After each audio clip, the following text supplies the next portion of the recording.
আজকালকার যুবকরা বিবির প্রতি এত আসক্ত, এত পাগলা হয়েছে, তখন মন যদি খারাপ করতে বারবার বাপি বিবির কাছে গিয়ে বলবে, মিষ্টি বউ আমার কেন দেখি মন খারাপ তোমার, মিষ্টি বউ আমার কেন দেখি মন খারাপ তোমার, আজ বাড়িতে কি হয়েছে মা নাকি কিছু বলেছে, আজ বাড়িতে কি হয়েছে মা নাকি কিছু বলেছে, জলদি করে বলো আমার সহে না যে দেরি আর, কেন দেখি মন খারাপ তোমার, মিষ্টি বউ আমার কেন দেখি মন খারাপ তোমার, মিষ্টি বউ আমার কেন দেখিব মন খারাপ তোমার।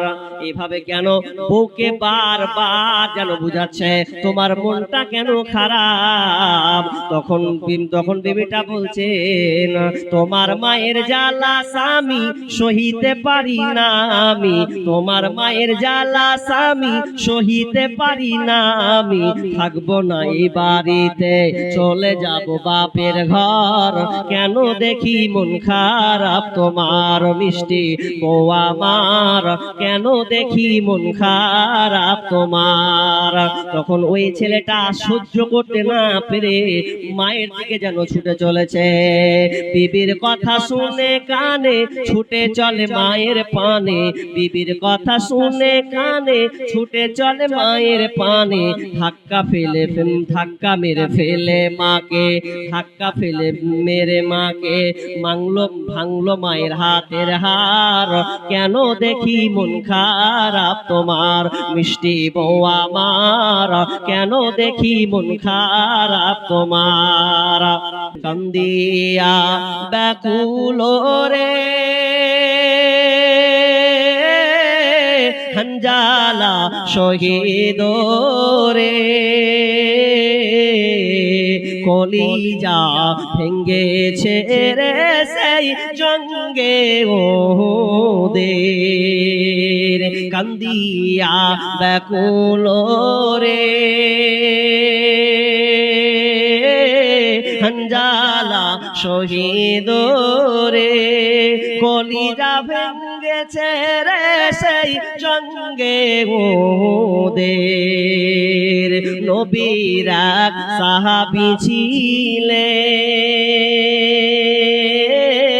হানজালা নামেতে, তিনি শহীদ হয়েছিলেন বিবাহের রাত্রিতে রে সেই জঙ্গে ওদের। নবীর ডাকে আধার রাতে কহেন বিবির তরে, বিয়ে রাতে চলছি রানে, বিদায় দাও আমারে রে যাব জঙ্গে ওদের। বিবি বলে আল্লাহর কাছে দোয়া করে, বিবি বলে আল্লাহর দরবারে, বিয়ে রাতে নবস্বামী সপিলাম তোমারে রে সেই জঙ্গে ওদের। যুদ্ধে গেলেন শহীদ হইলেন নাপাকের হালাতে, নবী জেনে সাহাবাদের বলেন গোসল দিতে রে সেই জঙ্গে ওদের। হঠাৎ নবী গাইবি আওয়াজ পেলেন কানে শুনিতে, হানজালার গোসল হয়েছে ফেরেশতাদের হাতে রে সেই জান্নাতের পানিতে।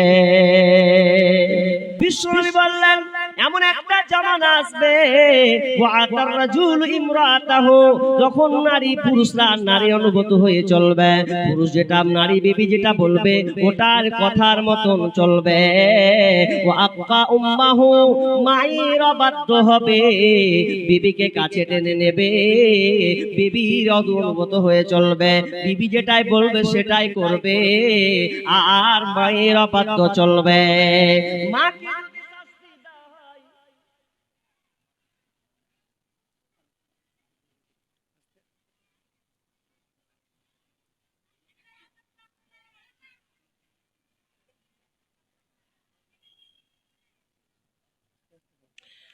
তো আমি তাড়াতাড়ি করে বলে দিই, একটা পয়েন্টের দিকে আছি। কি বললাম? বিবির কথা শুনে বিবিরা চলবে, স্বামী স্ত্রী যেটা বলবে ওটাই করবে। ও আব্বা উম্মাহু, এবং মাকে দূরে সরিয়ে দিবে, মায়ের অবাধ্য হবে। ওয়াদনা সাদিকাহু আকসা আবাও, বন্ধুদেরকে আবাহু, বন্ধুদেরকে কাছে টেনে নেবে, আর বাপকে বাপের অবাধ্য হবে, বাপকে দূরে ঠেলে দেবে। যখন তোমরা এই আলামত গুলো দেখতে পাবে রে, তখন তোমরা জেনে নাও কিয়ামত সন্নিকটে। কিয়ামত খুবই সন্নিকটে। এই আলামত গুলো এখন বর্তমানে দেখা যায়। বিবির কথা শুনে সংসার চালায়, হিজড়ার মতন বাস করে, মায়ের উপরে কটাক্ষ করে, মায়ের উপরে হাত তুলে দেয়, অনেক বাপকে ধাক্কা মেরে যেন পায় আকাম পর্যন্ত করে দেয়, অনেক এরকম কিন্তু প্রমাণ আছে। যুবক শোনব, মা বাপ কি জিনিস তুমি জানো না? তোমার বাপ মা যদি নারাজ হয়ে যায়, জীবনে কোনোদিন জান্নাতে তুমি পাবে না। আর আল্লাহ সুবহানাহু ওয়া তাআলা বলেন, ওয়াকাদা রাব্বুকা আল্লা তা'বুদু ইল্লা ইয়াহু ওয়া বিল ওয়ালিদাইনি ইহসানা ইম্মা ইয়াবলুগান্না ইনদাকাল কিবারা আহাদুহুমা আও কিলাহুমা ফালা তাকুল লাহুমা উফফিন ওয়া লা তানহারহুমা ওয়া কুল লাহুমা কাওলান কারীমা ওয়াখফিদ লাহুমা জানাহাজ যুল্লি মিনার রাহমা ওয়া কুর রাব্বিরহামহুমা কামা রাব্বায়ানি সগীরা। আল্লাহ রাব্বুল আলামিন বলছেন, তো আল্লাহ তিনি রায় দিতে, ওয়াকাদা তিনি কাজী হয়ে রায় ঘোষণা দিচ্ছেন, ওয়াকাদা রাব্বুকা আল্লা তা'বুদু ইল্লা ইয়া, তোমরা আমার ইবাদত করতে গিয়ে, আমার ডাকতে গিয়ে তোমরা অন্য কাউকে যেন শরীক করে দিও না, অংশীদার স্থাপন করিও না। আর 2 নাম্বার, ওয়া বিল ওয়ালিদাইনি ইহসানা, পিতামাতার সঙ্গে তোমরা ভালো ব্যবহার করবে, ইহসান করবে। ইম্মা ইয়াবলুগান্না ইনদাকাল কিবারা আহাদুহুমা আও কিলাহুমা, তোমার বাপ মা যদি বার্ধক্যে পৌঁছে যায়, ভাই বাপ হোক কিংবা মা হোক, একজন হোক কিংবা 2 জন হোক, তারা যদি বার্ধক্যে চলে যায়, ওয়ালাম ইম্মা ইয়াবলুগান্না ইনদাকাল কিবারা আহাদুহুমা আও কিলাহুমা ফালা তাকুল লাহুমা উফফিউ, ফিউ মানে তোমরা উফ শব্দ যেন করবে না, ওয়ালা তানহারহুমা, এবং তোমরা ধমক দিয়ে যেন কথা বলবে না, ওয়া কুল্লাহুমা কাওলান কারীমা, এবং তোমরা পিতামাতার সঙ্গে শ্রদ্ধাজনিত কণ্ঠে কথা বলবে, নরম নরম ভাব দিয়ে তোমরা কথা বলবে। খবরদার বাপ মায়ের সামনে গরমের সঙ্গে কথা বলো না। কিন্তু আজকে বর্তমানে দেখা যায় বাপ মাকে ঝাড়ি দিয়ে কথা বলে, আছে কি নাই? আছে। বাপ মাকে অসন্তুষ্ট করে দেয়। বিষ্ণু বললেন, তোমার মা বাপ মা হলো কলা জান্নাতুকা ওয়া নারুকা, তোমার বাপ মা হলো জান্নাত এবং জাহান্নাম। তোমার বাপ মা যদি তোমার উপরে রাজি থাকে, তাহলে তুমি জান্নাত যেতে পারবে, আর বাপ মা যদি তোমার উপরে নারাজ হয়ে যায়, তাহলে কোনোদিন তুমি জান্নাতে যাবে না, তোমার জন্য জাহান্নাম রেডি থাকবে। আজকে বাপ মাকে আমরা এমন খারাপ চোখে দেখছি, বাপ মা যদি পুড়িয়ে যায়, বাপকে আমরা 4টা বেটা 5টা বেটা যদি হয় একবারও দেখি না। বাংলাদেশের একটা চট্টগ্রামে একটা জায়গা আছে, ওই জায়গাতে একজন মা 3টা বেটা 2টা বেটে, 3টা বেটা থাকার পরেও 3টা বেটি থাকার পরেও ওই মাটা যখন প্রাপ্তবয়স্ক হয়ে গেছে, ঠিক মতন যখন খেতে পারে না, চলতে পারে না, ওই মাটাকে রাস্তায় ফেলে চলে এসেছে। আর যখনই রাস্তায় ফেলে চলে আসা, তখন সাংবাদিক একটা এসে বলছে, মা আমার, বলে বলেন তো আপনার বাড়িতে কি ছেলে নাই? বুড়িমা বলছে বেটা রে সাংবাদিক বেটা শোনো, আমার বাড়িতে 3টা বেটা আছে, সবকে ভালো করে পড়ালাম, 3টা মেয়ে আছে, আমার বৌমারা এত খারাপ যে বাপ বেটাগুলোকে এমন করে বশ করে নিয়েছে, আমাকে ঠিক মতন খেতে দেয় না, দেয় না, আমার বাড়ি পর্যন্ত আমার জায়গা নাই, আমাকে রাস্তার পরে আমাকে রেখে চলে এসেছে। তখন ওই সাংবাদিকরা বলছে মা আমরা কি একটা কাজ করব গো মা? কি করবে বলো? বলছেন ও গো মা, যেই তোমার ছেলেরা তোমাকে রাস্তায় ফেলে চলে এসেছে, বলো মা ওই 3টা ছেলের উপরে আমরা কেস করব, কেস ঠুকবো, জেলে পচিয়ে দেব। যখন এই কথা বলা মা সঙ্গে সঙ্গে দুটের চোখের পানি ফেলে দিয়ে বলছে সাংবাদিক বেটারে খবরদার আমার বেটারে কে জেলে ভরিও না, আমি মা বয়স হয়ে গেছে ওই ভালো, আমি রাস্তায় পচে পচে মারা যাবো এটা ঠিক আছে, কিন্তু আমার সন্তানদেরকে তোমরা খবরদার যেন জেলে দিও না, আমি মা জীবিত থাকতে আমার সন্তানরা জেলে যাবে এটা আমি কখনোই পছন্দ করব না, বেটা তোদের পায়ে পড়ে আমার 3টা বেটাকে তোমরা জেলে দিও না। কেমন মা, মাকে রাস্তায় ফেলে আসার পরেও জেলের কথা যখন বলছে তাও মায়ের মনটা যেন মানে না, না না না আমি আমার সন্তানদেরকে জেলে দিতে দেব না।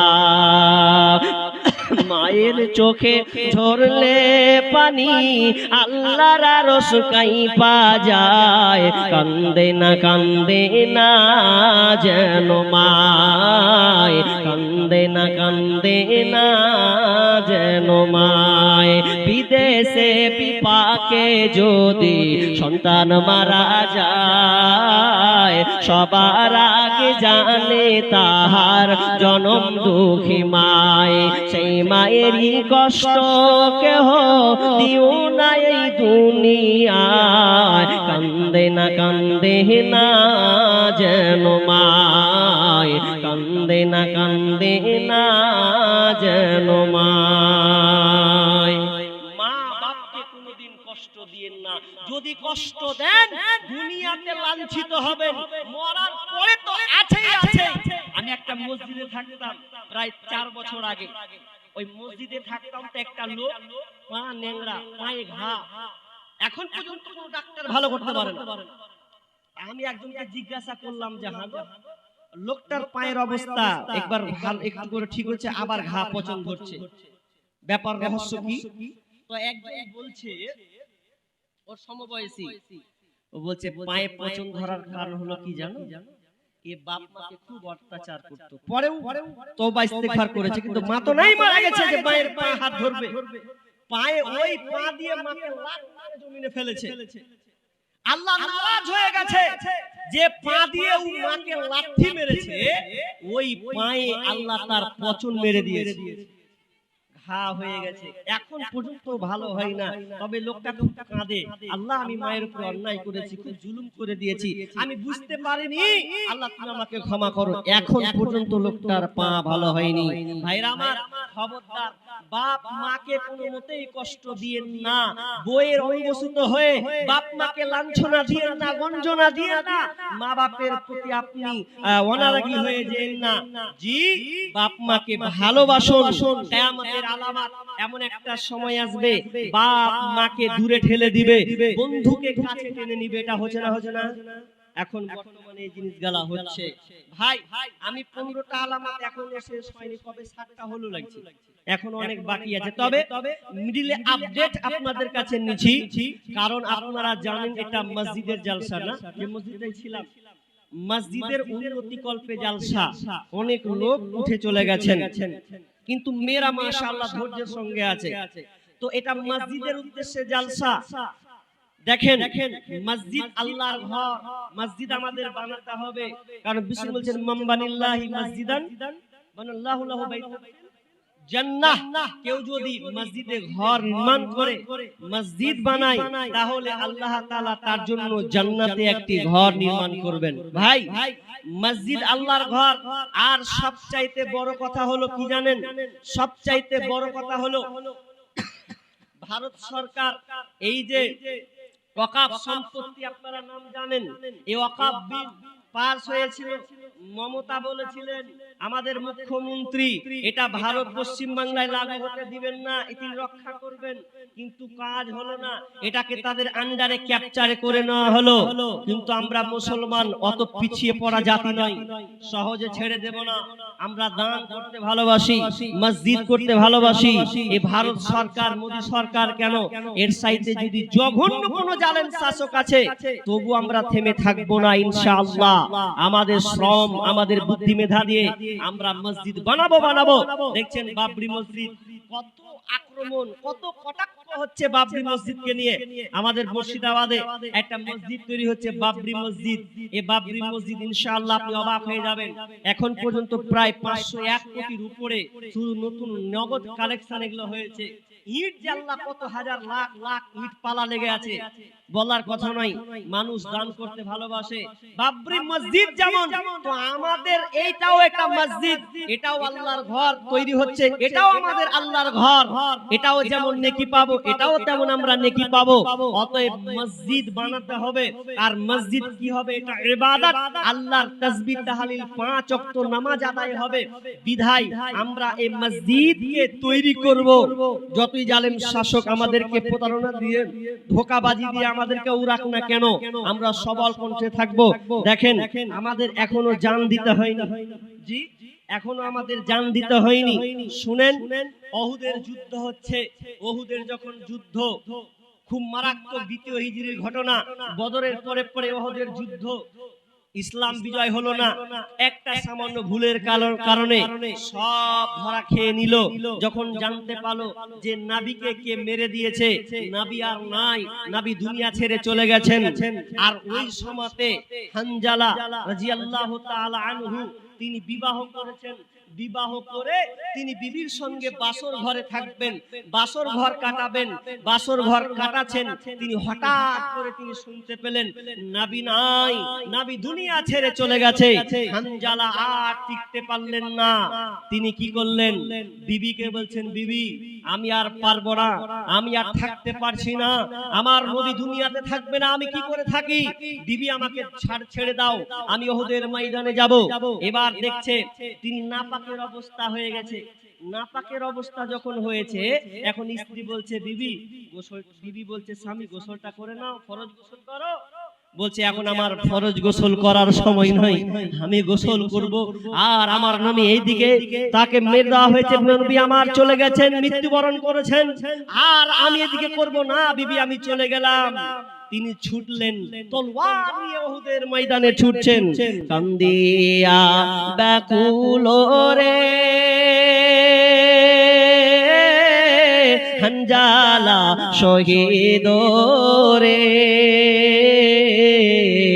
কলিজা ভেঙ্গেছে রে সেই জঙ্গে ওহুদের।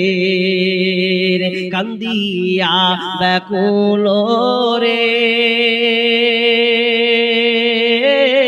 হানজালা শহীদ রে, কলিজা ভেঙ্গেছে রে সেই জঙ্গে ওহুদের।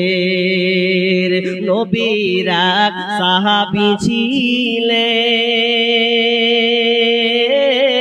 হানজালা নামেতে, তিনি শহীদ হয়েছিলেন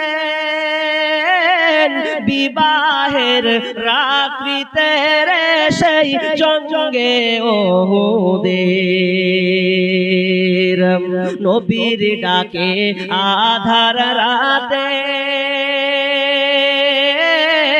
কহেন বিবির তরে, বিয়ে রাতে চলছি রানে, বিদায় দাও আমারে রে যাব জঙ্গে ওহুদের। বিবি বলে, বিবি বলে আল্লাহর কাছে দোয়া করে, বিবি বলে আল্লাহর দরবারে, বিয়ে রাত্রে নবস্বামী সপিলাম তোমারে রে সেই জঙ্গে ওহুদের যুদ্ধে গেলেন শহীদ হইলেন নাপাকের হালাতে নবী জেনে সাহাবাদের বলেন গোসল দিতে রে সেই জঙ্গে ওহুদের হঠাৎ গাইবি হঠাৎ নবী গাইবি আওয়াজ পেলেন কানে শুনিতে হানজালার গোসল হইছে ফেরেশতাদের হাতে রে সেই জান্নাতের পানিতে যখন হয়ে গেল শহীদ হয়ে গেল একটু আমি তো লাইন আদায়ের দিকে যাচ্ছি বুঝতে পারেন না আকাবাক করি না তো কালেকশনের দিকে যাচ্ছি একটু ধৈর্য ধরেন কি বলছি হঠাৎ কি দেখলেন হঠাৎ যখন বিবি ছুটে গেলেন ছুটে যাওয়ার পর বিবি যখন ছুটে গেছেন নবীর কাছে ছুটছেন গোসল দেওয়া হচ্ছে কারণ যারা শহীদ হয়ে মারা যায় রক্তাক্ত অবস্থায় তাদেরকে দাফন করে দেওয়া হয় গোসল করে দেওয়া হয় না বিশ্বনবী সাহাবীদেরকে বলল আমার সাহাবীরা যে আমার সাহাবীরা শহীদ হয়েছে আমার সাহাবাদেরকে দাফন করে দাও যখনই দাফন করার কথা এমন সময় একটা মেয়ে দড়িয়ে দড়িয়ে চলে আসেন এসে বলছেন ইয়া রাসূলুল্লাহ হানজালাকে কবর দিয়েন না হানজালাকে আগে গোসল করিয়ে দেন কারণ হানজালা নাপাকের হালাতে আপনার কথা শুনেছে আপনি নবী নাই এইজন্য তিনি তরবারি নিয়ে উহুদের ময়দানে ছুটেছেন হানজালাকে আগে গোসল করিয়ে দেন যখনই গোসল করতে যাবেন এমন সময় আল্লাহ তাআলার গায়বী খবর চলে আসলো দয়ার নবী গো হানজালাকে গোসল করাবেন না কারণ হানজালাকে দাফন করবেন না এইজন্য কোন দাফন করে দেন গোসল করাতে হবে না কেননা যা ফেরেশতারা জান্নাতের পানিতে হানজালাকে গোসল করে দেওয়া হয়েছে একজন সাহাবী যেন দৌড়ে ছুটে গেলেন দৌড়ে গিয়ে তিনি প্রমাণ করার জন্য দেখছেন মাথায় হাত দিচ্ছেন মাথা দিয়ে টপ টপ করে যেন পানি ঝরছে তার মানে হানজালার জান্নাতের পানিতে গোসল হয়েছে ভাইরা আমার আমি বলতে চাচ্ছি সাহাবীরা রক্ত দিয়েছেন জান দিয়েছেন মাল দিয়েছেন সব কিছু যেন দিয়েছেন তারা জান দেওয়ার প্রস্তুত হয়েছে আজকে আমরা মুসলমান ভারত সরকার বলছেন মসজিদকে গুটিয়ে নিতে হবে মসজিদকে বানাতে দেওয়া হবে না তার আন্ডারে নিয়ে নেওয়া হয়েছে আমরা তো মরে যাইনি এখনো বেঁচে আছি হানজালার মতন বেলালের মতন আমরাও খাব্বাবের মতন টিকে আছি আমরা যতদিন বেঁচে থাকব মসজিদ কোনোদিন ভাঙতে দেব না মসজিদে আঁচল লাগাতে দেব না আমাদের বুদ্ধি দিয়ে শ্রম দিয়ে আমরা আল্লাহর রাস্তায় এই মসজিদগুলোকে আমরা বানাতে থাকব সরকার পারবে না আমাদেরকে ভাই সরকার চাই আপনি মসজিদ করিয়েন না আপনি ইবাদত করিয়েন না কিন্তু আমরা মুসলমান আমরা মসজিদকে ভালোবাসি মাদ্রাসাকে ভালোবাসি ক্ষমতা নাই কোন জালেম শাসক আমাদেরকে রুখতে পারবে জি পারবে বলেন পারবে হাত তুলে বলেন পারবে পারবে না ইনশাআল্লাহ আমরা এই মসজিদকে আবাদ করব যতই নির্যাতন জুলুম হোক না কেন মসজিদ আল্লাহর ঘর পবিত্র স্থান আর সবচাইতে নোংরা জায়গা হচ্ছে বাজার অতএব আমরা এই মসজিদকে দিব ইনশাআল্লাহ কেউ এমন আছেন আল্লাহর রাস্তে 10,000 টাকা প্রথম লগ্নে একটা মানুষ দিবেন যে আমি 10,000 টাকা দিব আমি বিভিন্ন জায়গায় মসজিদ মাদ্রাসা কবরস্থান চাই 10,000 20,000 30,000 50,000 1 লাখ পর্যন্ত কালেকশন করেছি এক একজনের কাছে কিন্তু আমি জানি না আপনারা এলাকার কেমন মানুষ এলাকার মাস্টার আছেন প্রফেসর আছেন ঠিকাদার আছেন ব্যবসায়ী আছেন বিভিন্ন ধরনের লোক আপনারা এখানে আছেন দেখেন আমরা আজ আছি কালকে নাই দুনিয়াটা হচ্ছে ক্ষণস্থায়ী জি দুনিয়াটা ক্ষণস্থায়ী চিরস্থায়ী নয় আমাদেরকে সকলকেই চলে যেতে হবে ভাই কিছুদিন আগে বাংলাদেশে দেখলাম একটা বক্তাকে বক্তব্য দিতেই শুধু ইয়া আইয়ুহাল্লাযীনা আমানু ইত্তাকুল্লাহা হাক্কা তুকাতিহি ওয়া লা তামুতুন্না ইল্লা ওয়া আনতুম মুসলিমুন এই সূরা আল ইমরানের সূরাটা পড়েছে তো পড়তে তরজমা করতে মৃত্যুর কোলে ঢুলে গেল বক্তব্য দিতে ইন্না লিল্লাহি ওয়া ইন্না ইলাইহি কি গ্যারান্টি আছে আমার আপনার যে দুনিয়ার জন্য আমরা বিলাসিতায় ভোগ করছি আমরা সাহাবীদের মতন হতে পারিনি ভাই একটা লোক আছেন যে মসজিদের জন্য 10,000 টাকা দিবেন। কোন আল্লাহর বান্দা আছেন 10,000 টাকা দিবেন একটা লোক বলবেন 10,000 টাকা। দেখেন দুনিয়ার যত ধন সম্পদ আছে সব থেকে যাবে, দুনিয়াতে যা আছে সব থেকে যাবে। আমি হয়তো কোনো জায়গায় কথাটা বলেছিলাম, আপনাদেরকে বলি, আপনারা নিজের মালকে ভালোবাসেন না পরের মালকে ভালোবাসেন? জনাব হাসিবুল শেখ 10,000 দিবেন? নাই? হাসিবুল শেখ আছে? আছে না উনি গেছে? ভাই একটু দেখা করতাম, কেন আপনাকে দিয়ে শুরু করলাম 10,000, তা আমি ওই ব্যক্তিটাকে দেখতে চাই।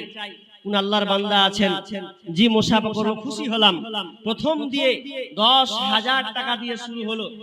জি হাসিবুল, আল্লাহর রাস্তে হাসিবুল ভাই জিন্না আছেন, ইন্না আসো, একটু দেখা করি। জি আপনার জন্য আমি দোয়া মুলাকাত করব, করুন। খাস করে একটু দেখা চাহাত। আর তো কোনোদিন আসবো না আসবো জানি না, বলুন কেউ আছেন? 10,000 টাকা আমি তার সঙ্গে দেখা করি। ভাই একটা 10,000 পেয়েছি, ইনশাআল্লাহ আমি দোয়া করব হাসিবুর রহমানের জন্য। আর একটা লোক হাসিবুল শোনা পেন তো ইন্না চলে আসো, তোমার সঙ্গে আমি দেখা করবে, মুলাকাত করবে বক্তারা। জসিমউদ্দিন প্রধান মসজিদের আবার সেক্রেটারি। আল্লাহ দুটা পদ দিয়েছেন, আল্লাহর পছন্দ, আল্লাহ ভালোবাসেন বলে দুটা পদ তিনি পেয়েছেন, এটা আল্লাহর ইচ্ছা। 10,000 টাকা। আল্লাহুম্মা সাল্লি আলাইহি আল্লাহুম্মা বারিক লা হায়াকাল্লাহ বারাকাল্লাহ। দুইটা 10,000 পেলাম। তো যাই হোক, আর 3 নম্বরে 10,000 টাকা হবে রবিউল্লাহ, তিনি 10,000 টাকা। এই বাদরাম ভাই, 10,000 টাকা মাশাআল্লাহ মারহাবা, তিনটা পেয়ে গেলাম। জি রবিউল ইসলাম, তাহলে তিনটা হলো, তিনটা 10,000 করে পেলাম। আর মনে হয় 5টা 10,000 পাবো না? রেজাউল হক তিনিও 10,000 টাকা দিবেন। মাশাআল্লাহ। ওয়ালাইকুম সালাম। কি নাম আপনার বললেন? উনি প্রথমে যেটা দিয়েছেন হাসিবুর রহমান। বাবা মায়ের জন্য তিনি 10,000 টাকা দিয়েছেন। কি করেন? খেতিবাড়ি, চাষ। মাশাআল্লাহ 10,000। আচ্ছা আমি যদি কিছু আবদার করি, কিছু দিয়ে আর আবদার করি, মা বাবার জন্য দিলেন, একটু সংসারের সবার জন্য দোয়া করব আপনার জন্য প্রাণ খুলে, তা আপনি যদি আর 5,000 টাকা দেন তো খুব খুশি হতাম। 5,000 আর হবে? মাশাআল্লাহ মারহাবা, লিল্লাহি তাকবীর, আল্লাহু আকবার। উনারটা লিখে দেন। 15,000 হয়ে গেল। সেকেন্ড ডে ক্যাশিয়ার নাকি প্রধান নাকি এটা ছিল, উনি কই? কোনটা? একটু আসি আল্লাহর রাস্তে ভাইয়া, কই দেখি প্রধান। আসেন আসেন, মাশাআল্লাহ আসেন, আল্লাহর রাস্তা আছেন। কোনটা? যেটা হাঁটছেন উনি নাকি? আল্লাহু আকবার। চাচা মুরব্বি আমার, মাশাআল্লাহ, খুব আল্লাহ সুস্থ রেখেছেন। যাক, দেখে ভালো লাগলো। আপনি কত দিলেন? 10 দিয়েছেন। 10 দিয়েছেন, তা আপনিও জোড়া হন, আর 5 দেন ইনশাআল্লাহ। জি আল্লাহু আকবার। তাহলে জোড়া জোড়া হলে কত ভালো লাগবে। তিনি 5,000 দিয়ে দিবেন। লিল্লাহি তাকবীর, আল্লাহু আকবার। যাক, তাহলে 15 30 হয়ে গেল। আর 3 নম্বরে কেটা দিয়েছিল ওটা 10,000 টাকা রবিউল্লাহ নাই, বাইরে আছে। আলোচনা কি আমার শুনে না? লাইভ কাস্ট হচ্ছে, কিন্তু যদি একবার বলতেন, আমি অনুরোধ, আমি মুসাফির মানুষ, দেখেন মুসাফিরে দু আল্লাহ কবুল করেন, একবার দেখেন না, চেষ্টা করে আমি ওনার কাছে কিছু চাইবো মসজিদের জন্য, আখিরাতের জন্য। দেখেন মানুষ যখন মরে যাবে সব আমল বন্ধ হয়ে যাবে। মানুষ যখন মরে তার সঙ্গে 3টা জিনিস যায়।